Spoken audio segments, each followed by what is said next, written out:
finished at 1 p.m., bro. Yeah. Yeah. What do you got on the UFC fight, though? Between Islam and what's his name? This interview, by the way, is this interview going live right now, or are we we're actually live right now, brother. For sure. Yeah, yeah. So you didn't give me heads up, bro. I didn't want to take out like a fucking burger and shit by accident. No. We're basically just 20 seconds into it. So here we got EUGENE Correa, right? Did I say your name right? Is it like Correa or Correa? Correa or Portuguese Correa. Correa, okay. Portuguese origin, but my parents are Mexican, so Spanish is Correa. You can say Correa in English. Hey, so you've trained with Anthony Taylor and El-Kheer, right? What's that like training with guys like that?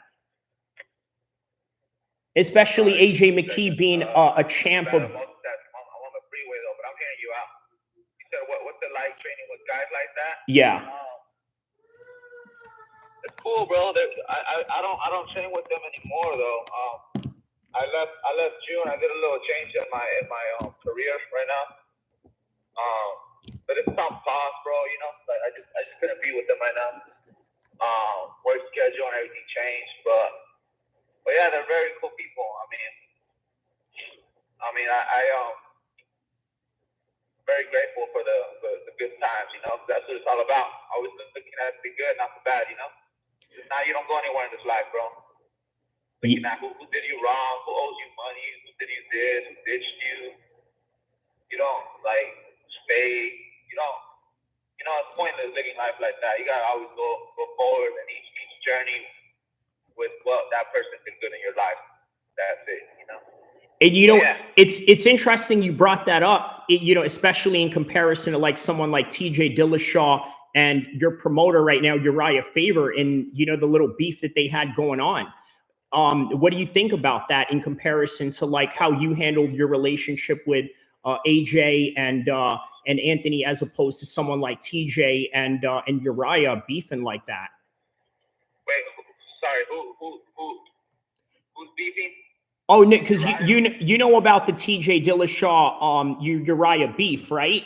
You know, like how they basically went about that because of the fact that one guy decided to go train at another gym, and in comparison to. I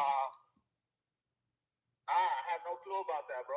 Honestly, like, I'm so busy worried about myself that like I don't really pay attention to other people's things. As soon as I hear a fight though, and it's a fight night on a Saturday, I'll try to gather up once in a while, you know, go to a bar or go to a friend's house, or not if I have time I'll stream them, but I don't really have time to look at people's interviews and things like that, because they take a lot of time, you know, waking up. I try not to wake up and make that my priority to find out people's business. But that's crazy. I thought I did hear something similar like that, so I didn't know it was them. That's interesting. No, so was this pretty old, their beef, or is it something recent? It's quite old and documented. The reason why I brought that up was because if you noticed, a lot of gyms and a lot of people, you know, kind of have a gang mentality when it comes to like who they train with. Oh, you're training with that guy, you not cool no more. Of course, yeah. You know, like that type of thing. You know, but it seems that even though you train at a different gym, you know, now than with, you know, Anthony Taylor or El-Kheer, it doesn't seem like you guys have this like, oh, he not cool no more because, you know, he trained with whoop-de-woo, you know, I'm not going to fuck with him no more because he's, you know, he's with this guy or that, you know, like. Yeah, no, it's just healthy. It's healthier that way. I don't know if people are saying bad things about me, but because I'm too busy, you know, with my own thing, bro. And like I said, I try to be drama free, bro. You know, all I know is I gave my loyalty, and I've been a good person to people. And usually people end up closing their doors on me. I never close them on them. You know, my friendship and love is always there for everybody, man. You know, but I haven't heard any bad things behind my back or anything. You know, I think I don't even think it matters that I left. Put it like that. That's how I felt. That's how I feel. Okay. I don't even think I mattered, to be honest. So. Well, no, that's good, right? Because I think you want to have like a different kind of drama, drama that maybe could bring good to your your fighting career, attention, kind of like what Anthony Taylor did. I mean, what were your thoughts when you saw Anthony Taylor get that Tommy Fury fight? I was very happy for him, man. And one thing about it is that there was a lot of haters hating on him, loud mouthing. And I was there in person hearing it, and I've always been one of those to defend anybody doing good in their life. Like every time I hear a hater, I hate haters, man. I hate them with passion, bro. I hate them.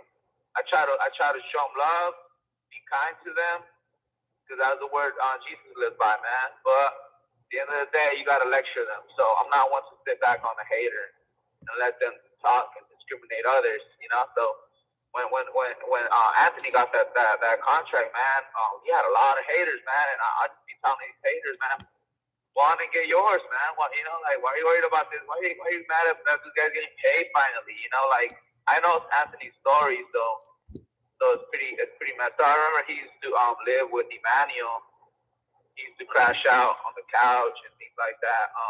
And Anthony had a hard career, and it's at first, and I respect how he overcame things, ignoring motherfuckers and things like that, because he definitely has been one to have haters, man. And but I'm not mad at him getting his money, man. I'm very happy for him. Very happy for him. I actually reached out and said congratulations multiple times, things like that. So we trained multiple times. Yeah, he's a cool cat. What's really cool about him was he actually shared some of my content at the conference call at Facebook Watch during his Tommy Fury lead up. And I thought that was so cool of him. And in all honesty, I'll be honest with you. You know what I was thinking in my head? I was like, yo, you know what? Because look, to be honest with you, Tommy Fury is a scary dude boxing wise, right? Or so we thought. We thought that he was a scary guy. I thought that like Anthony was just being nice because, he has a tough fight coming up ahead of him and he wants to have good karma and all that. But either way, I just thought it was like, man, you know what? Anthony was such a nice guy. Aside from all the bravado and the WWE stuff, the guy is a real genuine character. And you got to give it up to him because of that. For sure. Most definitely, bro. And so what was it like training with AJ McKee, the former 145 champion of Bellator? And one of the things I find really intriguing about the guy is he reminds me of a Fast and Furious character, right? He grew up in Long Beach. He grew up in these Asian, import car racing scenes. And basically his dad was a former MMA legend in, Antonio McKee Sr., who, by the way, fights very differently than him. Obviously they're both grinders and wrestlers, but you see AJ McKee is just an overall world level striker. What was it like training with someone like that? What was it like training with someone like that? It was good and it was bad, man, to be honest. But I'm not here to start drama or talk bad about anybody who gave me a handout, because I did get a handout on getting some fights, things like that. I believe I got put there for a reason at first, but did I get treated with respect and value? No, I did not.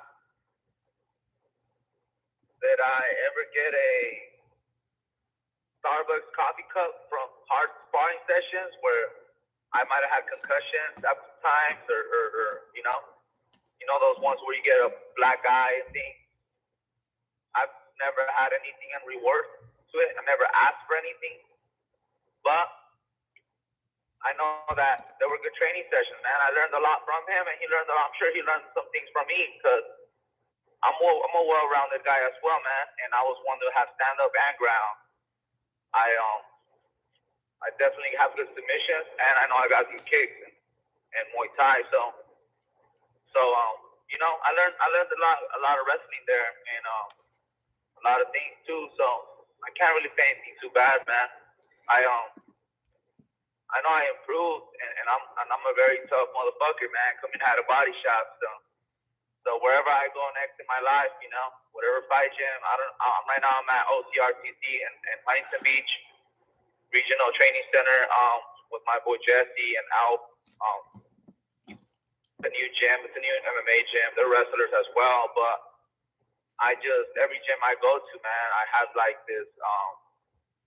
I'm just a tough dude, man. When it comes to sparring, maybe because of so many tough sparring sessions being there, and before that, you know, at Shootbox, Long Beach, I used to be with them as well. Other coaches I've had, Long Beach Kickboxing Center, my jiu-jitsu coach Felix has always been someone to be tough on me, but he teaches me good things. His 10th planet black belt under Eddie Bravo and Chai. 10th planet Long Beach. Chai City Sioux, son of John Chai. I've learned a lot, man. Back to it. But back to AJ, and your main question was how. Sorry, I'm driving, so I'm a little bad at multitasking. No, it's all good.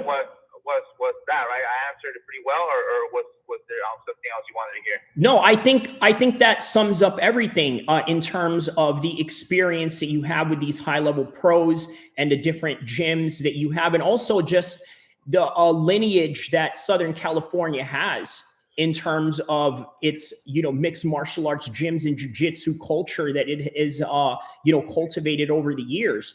So I wanted to ask you about your up and coming fight this week, because it's obviously fight week for you, and you're taking on, what is this gentleman's name? His name is David Douglas, 18. He's 8-10. How do you see yourself faring against this guy? Well, you know, just like the Bible says, you fear no man but God, man. So I've sparred with guys who have a way better record than him, and I can tap them out. There's been guys that I hang with, going hard rounds. I've been street fighting since a kid, man. So I've been training since a kid too. So I may not have as many fights as him because I haven't been as active, but I know I got a lot more jiu-jitsu matches than him. I got a lot more on experience with that, with grappling competitions. I put in the time, man. I got no kids. I got no girlfriend at the moment. You know, I went through a breakup, and I've been training very hard, man, since the pandemic, man. My last win, when people were slacking off because of work, man, I actually found reasons to train more and keep my mind healthy, you know, because at the end of the day, martial arts is about that. But he seems like a very respectful guy, and honestly, I'm sure it's not going to be personal. Me and him are just trying to make ends meet, and we're trying to get a good deal one day. You know, that's the dream, man. Fight high level, fight UFC, be on the pay-per-view. You know, that's right. Get your house one day. So I can't sit here and loudmouth about this guy and talk about how I'm going to beat his ass. All of that is already written, man. It's just business as usual for you. That it's already written. I'm just living it. I'm just living it, man. I'm just doing my task, man. I'm clocking in this shift, and my goal is to win, and I know I'm going to win. But do I want to loudmouth this dude? Nah, you know, it's not my personality, you know. But I definitely am grateful for the opportunity. I had my first fight get canceled. I was about to like get off the card because of it, but I ended up meeting a catchweight agreement with him. I know he's a middleweight. He's a bigger dude. He works out a lot. He's strong, but I've been training very hard, man. 3 times a day, 2 times a day. 6 days a week. On the 7th day I run, and I try to stay active, man. A lot of Pilates, stretching, man. A lot of time with the Lord upstairs, man. Reading and going to church, family time with my mother. But yeah, brother. Pretty much.